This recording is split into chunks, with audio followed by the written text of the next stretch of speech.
CM Siddaramaiah ಅವರದು ಇದೊಂದೇ ಕೇಸಲ್ಲ, ಇನ್ನೂ ಬಹಳ ಇವೆ ಎಂದು ಬಿಜೆಪಿ ಸಂಸದ ರಮೇಶ ಜಿಗಜಿಣಗಿ ಹೊಸ ಬಾಂಬ್ ಸಿಡಿಸಿದರು. ವಿಜಯಪುರ ನಗರದಲ್ಲಿ ಆಯೋಜಿಸಿದ ಸುದ್ದಿಗೋಷ್ಠಿಯಲ್ಲಿ ಮಾತನಾಡಿದ ಅವರು, ಯಾವ ಕೇಸ್ ಎಂದು ಗೊತ್ತಿಲ್ಲ, ಅವರವರು ಕರೆ ಮಾಡಿ ಹೇಳುತ್ತಿದ್ದಾರೆ. ಕೇಸ್ ಆಗುವುದಂತೂ ಸತ್ಯ, ಇದೆಲ್ಲ ಬಿಜೆಪಿ ಪ್ಲಾನ್ ಅಲ್ಲ, ಅವರ ಜನರೇ ಪ್ಲಾನ್ ಹಾಕುತ್ತಿದ್ದಾರೆ ಎಂದು ಬಾಂಬ್ ಸಿಡಿಸಿದ್ದಾರೆ. ಇದರಲ್ಲಿ ಬಿಜೆಪಿಯವರ ಪಾತ್ರವಿಲ್ಲ, ಅವರ ಪಾರ್ಟಿಯವರದೇ ಪಾತ್ರವಿದೆ. ಸಿಎಂ ವಿರುದ್ಧದ ಮಾಹಿತಿಯನ್ನು ಕಾಂಗ್ರೆಸ್ನವರೇ ನಮಗೆ ಮಾಹಿತಿ ನೀಡುತ್ತಿದ್ದಾರೆ. ಅವರು ಕೊಡುತ್ತಾರೆ ಎಂದು ನಾವು ರಾಜಕೀಯ ಅಸ್ತ್ರವನ್ನಾಗಿ ಬಳಕೆ ಮಾಡಿಕೊಳ್ಳುತ್ತಿದ್ದೇವೆ ಎಂದು ಹೇಳಿದರು. ಮುಡಾ ಹಗರಣದಲ್ಲಿ ಸಿಎಂ ವಿರುದ್ಧ ಕಾಂಗ್ರೆಸ್ ನಾಯಕರು ಹಾಗೂ ಬಿಜೆಪಿಯವರು ಬಳಕೆ ಮಾಡಿಕೊಂಡರು ಎಂಬ ವಿಚಾರಕ್ಕೆ ಮಾತನಾಡಿದ್ದು, ಮುಡಾದಲ್ಲಿ ಅಧಿಕಾರ ದುರುಪಯೋಗ ಮಾಡಿಕೊಂಡಿರುವುದು ನಿಜ. ಹೀಗಾಗಿ ಸಿಎಂ ಸಿದ್ದರಾಮಯ್ಯ ರಾಜೀನಾಮೆಗೆ ಒತ್ತಾಯ ಮಾಡುತ್ತಿದ್ದೇವೆ. ಸಿದ್ದರಾಮಯ್ಯ ಒಳ್ಳೆಯ ಮನುಷ್ಯ, ಆತನ ಬಗ್ಗೆ ಒಳ್ಳೆಯ ಅಭಿಪ್ರಾಯವಿದೆ ಎಂದರು. ಪಾಪ ಎಂ.ಬಿ. ಪಾಟೀಲ್ ಒಬ್ಬರೇ ಹಾಕ್ರಿ, ಒಟ್ಟರು ಆಗ್ಬೇಕತ್ತಾರ ಮುಖ್ಯಮಂತ್ರಿಗಳು. ಇರೋದು ಒಂದು ಸೀಟ್ ಅದ, ಇದ್ರ ಮೇಲೆ ನೀವು ಅರ್ಥ ಮಾಡ್ಕೊರಿ ಅವ್ರು ಎಷ್ಟು ಗಟ್ಟದ ಅವ್ರ ಅಲೈನ್ಸ್ ಅನ್ನೋದು ನೀವೇ ಅರ್ಥ ಮಾಡ್ಕೊರಿ. ಅದನ್ನು ನಾ ಹೇಳೋದು ಬೇಡ. ಒಂದು ಪೋಸ್ಟಿಗೆ ಒಟ್ಟರು ಆಗ್ಬೇಕಂತಾರೆ, ಏನು ಮಾಡ್ಲಿಕ್ಕಾಗ್ತದೆ?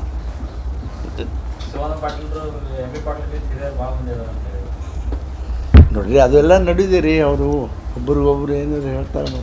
ನಾ ಹೇಳ್ದಲ್ಲ ಒಂದೇ ಮಾತಿನಾಗೇನೆ, ಪೈಪೋಟಿ ಇದು ಎಲ್ಲರೂ ಆಗಬೇಕು ಅಂತಾರೆ ರೀ. ಕರ್ಗೆ ಆಗಬೇಕಂತ ಒಂದು ಟೀಮ್ ಇದೆ ರೀ. ಆಮೇಲೆ ನಮ್ಮ ತುಮಕೂರವರು ಮಂತ್ರಿಗಳು ಹೋಮ್ ಮಿನಿಸ್ಟರ್ ಆಗಬೇಕಂತ ಒಂದು ತಂಡಿದೆ. ಆಮೇಲೆ ಡಿ.ಕೆ. ಶಿವಕುಮಾರ್ನ ಒಂದು ಸ್ವಲ್ಪ ಮೂಲಿಗೆ ಕುಂದಿರ್ಸಾರ, ಅವ್ರ ಹೆಸರೇ ತೆಗಿಯಲ್ರಿ ಯಾರು. ಉಳ್ಕಿದವ್ರು ಒಟ್ಟರು ಎಲ್ಲ. ಆಮೇಲೆ ನಮ್ಮ ಹಿಂದುಳಿದ ವರ್ಗದ ನಾಯಕ ನಮ್ಮ ಗೋಕಾಕ್ನವ್ರು ಅವರು ಆಗ್ಬೇಕಂತಾರೆ. ಭಾಳ ಜನ ಅದಾರ ರೀ.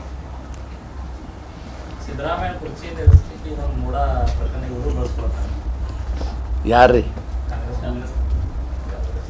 ನನಗೇನು ಗೊತ್ತಿಲ್ಲಪ್ಪ. ಅಂದ್ರೆ ನಾವು ಮಾತ್ರ ಬಳಸ್ಕೊಂಡಿದ್ದೆವು ಅಂದ್ರೆ ನಾವು ಅನ್ಯಾಯವಾಗಿ ಬಳಸ್ಕೊಂಡಿಲ್ಲ. ಅವ್ರು ಮಾಡೋದು ಖರೆ ಅದ ಅಂತಕ್ಕಂಥ ನಮಗೆ ಗೊತ್ತದ. ಅದಕ್ಕೆ ನಾವು ಹೇಳಿದೆವಪ್ಪ, ಅವ್ರು ರಾಜೀನಾಮೆ ಕೊಡಬೇಕು ಅಂತ ಹೇಳಿದೆವು.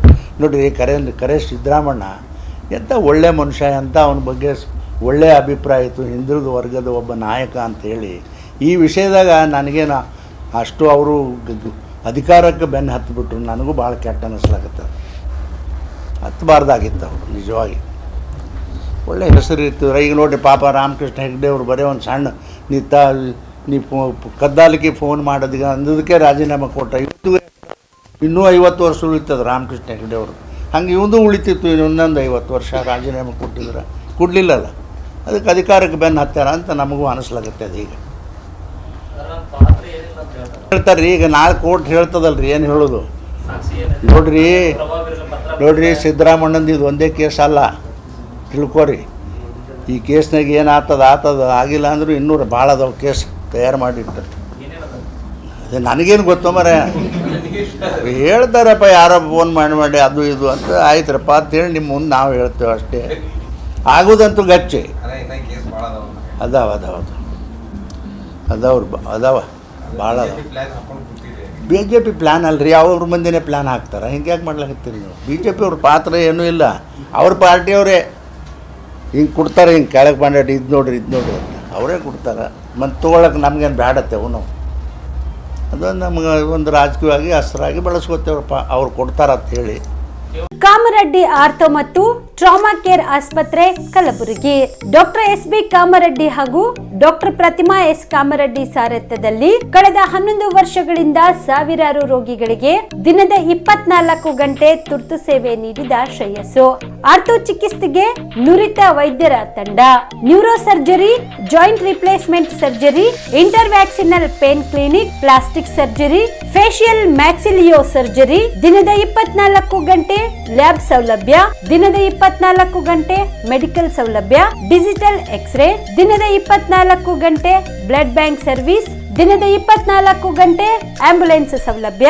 ಹೆಚ್ಚಿನ ಮಾಹಿತಿಗಾಗಿ ಸಂಪರ್ಕಿಸಿ ಸರ್ಕಾರಿ ITI ಕಾಲೇಜು ಮುಂಭಾಗ, ಕಾಮರೆಡ್ಡಿ ಆರ್ಥೋ ಮತ್ತು ಟ್ರಾಮಾ ಕೇರ್ ಆಸ್ಪತ್ರೆ ಕಲಬುರಗಿ. Phone number 084722566163.